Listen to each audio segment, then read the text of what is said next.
पूर्वाधार तथा सेवा सुविधायुक्त व्यवस्थित सफा र सुन्दर सहर तथा बस्तीहरू विकास गर्ने दीर्घकालीन सोच अनुरूप यस मन्त्रालयले शहरी विकास तथा भवन निर्माण विभाग, काठमाडौँ उपत्यका विकास प्राधिकरण, अधिकार सम्पन्न बागमती सभ्यता, एकीकृत विकास समिति, नगर विकास कोष, अन्तर्राष्ट्रिय सम्मेलन केन्द्र विकास समिति र राष्ट्रिय आवास कम्पनी लिमिटेड गरी 6वटा निकायहरू मार्फत शहरी विकास, भवन निर्माण र आवास व्यवस्थाको क्षेत्रमा कार्यहरू गर्दै आएको छ। शहरी विकास मन्त्रालयले सामाजिक पुँजीको रूपमा रहेको सामाजिक पूर्वाधारहरू जस्तै अस्पताल, स्वास्थ्य चौकी, हरियाली पार्क, मनोरञ्जन पार्क, शवदाह गृह जस्तो सामाजिक पूर्वाधार निर्माण कार्य समेत गर्दै आइरहेको छ। गत आर्थिक वर्षमा मन्त्रालयले कुल बजेट 30 अरब 81 करोड मध्ये चालुतर्फ विनियोजित 1 अरब 75 करोड रुपियाँमा 1 अरब 28 करोड रुपियाँ 73.28% र पुँजीगततर्फ विनियोजित 29 अरब 5 करोड रुपियाँमा 21 अरब 61 करोड 69.95% खर्च भएको छ। मन्त्रालयको समग्र प्रगति 70.14 रहेकोमा असार महिनामा मात्र 26.8% वित्तीय प्रगति हासिल भएको छ। यसबाट अन्य मन्त्रालयको तुलनामा उच्च प्रगति हासिल गर्ने मन्त्रालयको सूचीमा रहन सफल भएको छ। यस अवधिमा मन्त्रालयबाट सम्पादित ड्याही बमोजिम कार्यहरूलाई यहाँ समक्ष प्रस्तुत गरेको छु। विद्यमान राष्ट्रिय शहरी नीति 2064 परिमार्जन गर्दै सङ्घीय ढाँचा अनुकूल बनाउन प्रस्तावित नीतिको उद्देश्यहरूलाई परिमार्जन गरी तयार गरिएको मस्यौदा उप थप अध्ययन र परामर्श गर्न आवश्यक देखिएकोमा मन्त्रालयका सहसचिवको संयोजकमा गठित समितिले विभिन्न मन्त्रालयहरूको राय सुझावसहित पेश गरेको अन्तिम मस्यौदा उप मन्त्रालयमा अन्तर्क्रिया गरी राष्ट्रिय शहरी नीति 2079 को स्वीकृतिको लागि मन्त्री परिषदमा पेश गरिएको छ। विश्व शहरी मञ्चद्वारा पोल्यान्डमा आयोजित दिगो शहरीकरण सम्बन्धी विश्व सम्मेलनमा मन्त्रालयको सचिवको नेतृत्वमा नेपालको टोली सहभागी भई जलवायु परिवर्तन, उत्थानशील सहर, समावेशी सहर जस्ता नयाँ शहरी मामिलाको विषयमा प्रस्तुतीकरण गरिएको र सो अनुसार राष्ट्रिय शहरी नीतिमा परिमार्जन प्रस्ताव गरिएको छ। काठमाडौँमा प्रस्तावित नयाँ नगरको भौतिक विकास योजना स्वीकृति सम्बन्धी इशान शहरको प्रस्तावको लागत पुनरावलोकन गरिएको छ। लागत सहभागितामा संलग्न निकायको स्वीकृतिको लागि प्रक्रिया अगाडि बढाइएको छ। संयुक्त आवास भवन निर्माण तथा सञ्चालन सम्बन्धी स्वीकृत मापदण्ड नियम बमोजिम निर्माण नगरेका स्वीकृति भन्दा फरक परियोजनामा प्रयोगमा ल्याई सञ्चालन गरिरहेका सञ्चालक, डेभलपर्स, नियमन कारबाही गर्ने काठमाडौँ उपत्यका विकास प्राधिकरणको नायब विकास आयुक्तको संयोजकमा गठित टोलीबाट प्रतिवेदन प्राप्त भएको छ। उक्त प्रतिवेदन अध्ययन गरी कारबाहीको आवश्यक प्रक्रिया अगाडि बढाइनेछ। बागमती सभ्यताको लागि 20 वर्ष अवधारणाको लागि बागमती कार्ययोजना बागमती एक्सन तयार गर्ने सन्दर्भमा यस अवधिमा सो सम्बन्धी ड्राफ्ट प्रतिवेदन प्राप्त भएको छ। चालु आर्थिक वर्षको पहिलो महिनामा सो सम्बन्धी अन्तिम प्रतिवेदन तयार गरिनेछ। शहरी विकाससँग सम्बन्धित विभिन्न विषयमा विद्यालयका विद्यार्थी तथा इन्जिनियरिङ क्याम्पसका विद्यार्थीहरूसँग अन्तर्क्रिया गरी उनीहरूको धारणा समेतको आधारमा शहरी क्षेत्रको ज्ञान आदान प्रदान गर्ने साँखुको विद्यालय र इन्जिनियरिङ क्याम्पस पुलचोकमा कार्यक्रम सञ्चालन गरिएको छ। साथै आज मात्रै शहरी विकास तथा भवन निर्माण विभागमा शहरी क्षेत्रका अभ्यासहरूले प्राज्ञिकहरूसँग शहरी मामिलाको विषयमा गहन छलफल अन्तर्क्रिया र अबको कार्यदिशाबारे कार्यशाला गोष्ठी सञ्चालन गरिएको छ। शहरी विकास मन्त्रालय अन्तर्गतका ठूला र विशेष आयोजनामा अनुगमन निरीक्षणको कार्ययोजना बनाई प्रगतिमा भइरहेको ढिलाइको कारणबारे सो कार्यमा संलग्न प्राविधिक निर्माण व्यवसायी समेतसँग छलफल गरी निर्धारित समयमा गुणस्तरीय रूपमा निर्माण कार्य सम्पन्न गर्न निर्देशन भएको छ। कार्यक्रम कार्यान्वयन तथा विकास निर्माण आवास व्यवस्थापन फुसको छानालाई विस्थापन गरी जस्टापाताको छाना लाउने अवधारणा अनुरूप आर्थिक वर्ष 75-76 देखि सुरु भएको सुरक्षित नागरिक आवास कार्यक्रम अन्तर्गत यो 1 महिनाको अवधिमा करिब 15,000 को संख्यामा आवास इकाइहरूको निर्माण कार्य सम्पन्न भएको छ। हालसम्म यस कार्यक्रम अन्तर्गत 40,000 आवासको निर्माण सम्पन्न भएको छ। यसैगरी 2वटा इमर्जेन्सी सेल्टरको निर्माण गरिएको छ। डडेलधुराको परशुराम नगरपालिकाको रातिमाटीमा 35 परिवारको लागि यस अवधिमा आवासको छाना छाउने कार्य सम्पन्न भई निर्माण कार्य अन्तिम चरणमा पुगेको छ। सुरक्षित नागरिक आवासतर्फ आगामी 2 महिनाभित्र करिब 20,000 आवासको फुसको छाना फेरिनेछ। यस अवधिमा सघन शहरी विकास कार्यक्रम अन्तर्गत तराई मधेसका जिल्लाहरूमा सदरमुकामहरूमा महेन्द्रनगर, धनगढी, गुलरिया, नेपालगञ्ज, तौलिया, सिद्धार्थनगर, परासी, वीरगञ्ज, कलैया, गौर, मल्लङ्गवा, जलेश्वर, जनकपुर धाम, सिराहा, राजविराज, इनरुवा, विराटनगर, भद्रपुर, तथा तीव्र रूपमा शहरीकरण भइरहेको नगरपालिकाहरूमा शहरी पूर्वाधार योजनाहरू अन्तर्गत 20 किलोमिटर सडक तथा नाला निर्माण भएको छ। जलेश्वर, जनकपुर र भरतपुरमा निर्माणाधीन पार्कका पोखरीको प्रगति समेत क्रमशः 70%, 70% र 75% रहेको छ। जनकपुर उपमहानगरपालिकामा अस्तव्यस्त रहेको बस पार्कलाई व्यवस्थित गर्न करिब 20 करोडको लागतमा बन्ने आधुनिक बस पार्कको शिलान्यास भएको छ। नेपाल शहरी शासकीय पूर्वाधार विकास आयोजना अन्तर्गत पोखरामा करिब 1 अर्ब र तिलोत्तमा नगरपालिकामा करिब 78 करोड लागतको सडक निर्माण कार्यको सम्झौता भएको छ। यसैगरी मोरङ जिल्लाको उर्लाबारीमा करिब 51 करोड र बिर्तामोड नगरपालिकामा करिब 76 करोड लागतको लागि सडक निर्माण कार्यको बोलपत्र आह्वान भएको छ। नयाँ शहर आयोजना समन्वय कार्यालय अन्तर्गत यस अवधिमा 41.95%बाट 65.69 वित्तीय प्रगति हासिल भएको छ। यस अवधिमा नयाँ शहरतर्फ 11वटा भवन निर्माण, 400 वटा सडक, 32 जरान, 5 वटा हाट बजार, 2 वटा बस पार्क, 5 वटा खेल मैदान, 5 वटा पार्क, 3 वटा खानेपानी आयोजना निर्माण र 3 वटा जग्गा एकीकरण आयोजनाको सुरुवात गरिएको छ।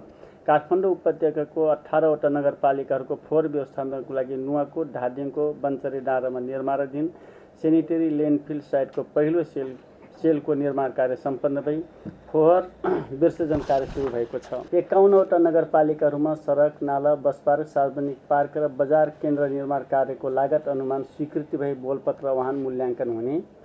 सघन शहरी विकास कार्यक्रम अन्तर्गत तराई मधेसमा सिमाना अवस्थित शहरी क्षेत्रलाई आर्थिक गतिविधिको केन्द्रको रूपमा विकास गर्न सीमा क्षेत्र शहरी विकास कार्यक्रम अन्तर्गत 10 वटा नगरपालिकाहरूमा सडक, नाला, बस पार्क, सार्वजनिक पार्क, बजार केन्द्र निर्माण कार्यको डिजाइन लागत अनुमान तयार स्वीकृति भई बोलपत्र आह्वान हुने। सघन शहरी विकास कार्यक्रम अन्तर्गत प्राकृतिक विपदको समयमा उद्धार राहत कार्यमा समेत उपयोगी हुने गरी उपत्यकाको 8 स्थानमा प्रस्तावित उद्धार कार्य निर्माण कार्यको डिजाइन तथा लागत अनुमान तयार स्वीकृति भई बोलपत्र आह्वान हुने। बुढा नीलकण्ठ नगरपालिका र काठमाडौँ महानगरपालिकाका केही वडाहरूमा केही भाग निरन्तर डुबानमा परिरहने समस्या समाधानको लागि छुट्टै परियोजना बनाई कार्यान्वयन गर्ने विषयमा छलफल गरिनेछ। काठमाडौँ उपत्यकाभित्र 100 किलोमिटरसम्मको माइक्रो रेल अर्थात् स्ट्रिङ तार प्रवृत्तिमा आधारित कम्प्युटर नियन्त्रित यातायातको सम्भाव्यताको अध्ययन गरिनेछ। माननीय मन्त्रीज्यूबाट निर्माणाधीन सङ्घीय संसद भवन, सङ्घीय मन्त्री आवास र प्रदेश प्रमुख तथा मुख्यमन्त्रीज्यूहरूको सम्पर्क कार्यालयको स्थगित निरीक्षण गरी सम्झौता अवधिभित्र गुणस्तरीय रूपमा निर्माण कार्य सम्पन्न गर्न निर्देशन भएको छ। विशेष भवन निर्माणतर्फ असार महिनामा 51.53%बाट 74.09% वित्तीय प्रगति हासिल भएको छ। यस अवधिमा बुटवल सम्मेलन केन्द्र प्रथम र दोस्रो चरणको निर्माण कार्य सम्पन्न भएको छ। त्यसैगरी दमक, रत्ननगर, मौलापुर, सौराहा, गोर्खा, नेपालगञ्ज, बैतडी, धनगढी, लौकही सभा हलको निर्माण कार्यमा उल्लेख्य रूपमा प्रगति भई अन्तिम चरणमा रहेको छ। नवलपुर नमुना सदरमुकाम सरकारी भवन निर्माण र एकीकृत सरकारी कार्यालय भवन निर्माण पूर्वी रुकुमको लागत अनुमान स्वीकृति भई बोलपत्र आह्वान गरिने। 7 वटा सङ्घीय आयोजना कार्यान्वयन इकाइ सघन शहरी तथा भवन निर्माण आयोजनाहरूको एनेक्स भवन निर्माणको लागि लागत अनुमान स्वीकृति भई बोलपत्र आह्वान गरिने। 6 वटा नयाँ सभा हलहरूको विराटनगर, धनकुटा, पोखरा, रेसुङ्गा, भेरी र जाजरकोट र अमरगढी निर्माणको प्रक्रिया अगाडि बढाइने। रेसुङ्गाको बोलपत्र आह्वान भइसकेकोमा सम्झौता हुने। धनकुटा, भेरी, जाजरकोट, अमरगढी डिजाइन कार्यको तयारी हुने। पोखरा र विराटनगरको डिजाइन सम्पन्न भई खरिद प्रक्रियाको चरणमा जाने। त्यसैगरी आगामी 2 महिनामा सबै साल बसाली कार्यक्रमहरूको बोलपत्र आह्वान तथा ठेक्का सम्झौता कार्य सम्पन्न गर्ने र बहुवर्षीय कार्यक्रमको बोलपत्र आह्वान गर्ने लक्ष्य रहेको छ। विक्रम सम्वत 2072 सालको महाभूकम्पबाट भएको जनधनको क्षतिको स्मृतिमा गोर्खा जिल्लाको साबिक बारपाक गाविस वडा नम्बर 5 मा भूकम्प स्मृति पार्क निर्माणको लागि 15 जना जग्गा धनीहरूको नाममा रहेको 6 बिघा 10 कट्ठा 6 रोपनी 10 आना 3 पैसा रोपनी जग्गाको सट्टा भर्ना गर्ने निर्णय भएको।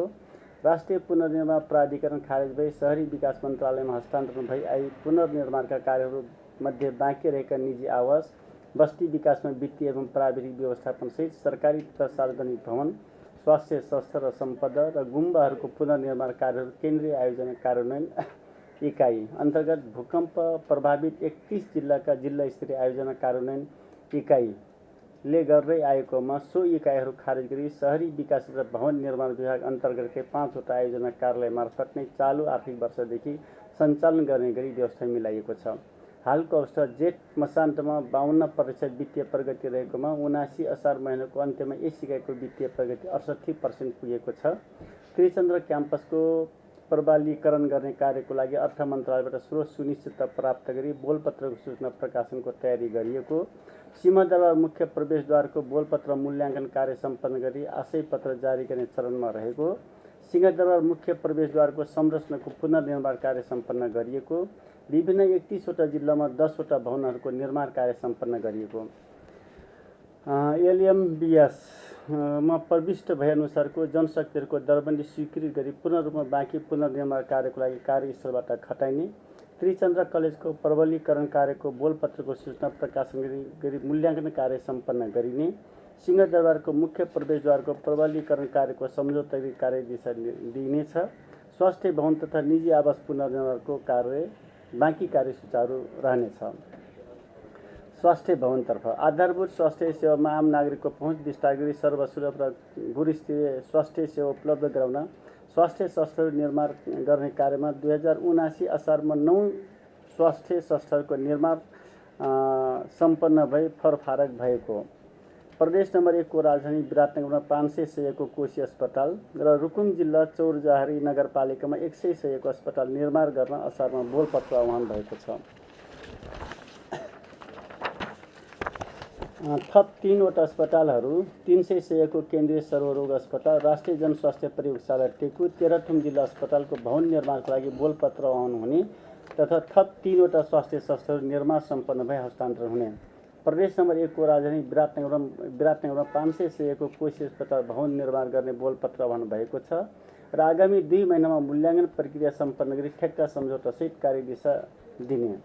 नगर विकास कोषतर्फ नगर विकास कोष ऐन 2053 को दफा 14 को 2 घ बमोजिम नगरपालिकाका प्रमुख र उपप्रमुख मध्येबाट प्रत्येक प्रदेशबाट प्रतिनिधित्व हुने गरी कोषको सञ्चालक समितिमा सञ्चालक सदस्य नियुक्ति गरिएको छ।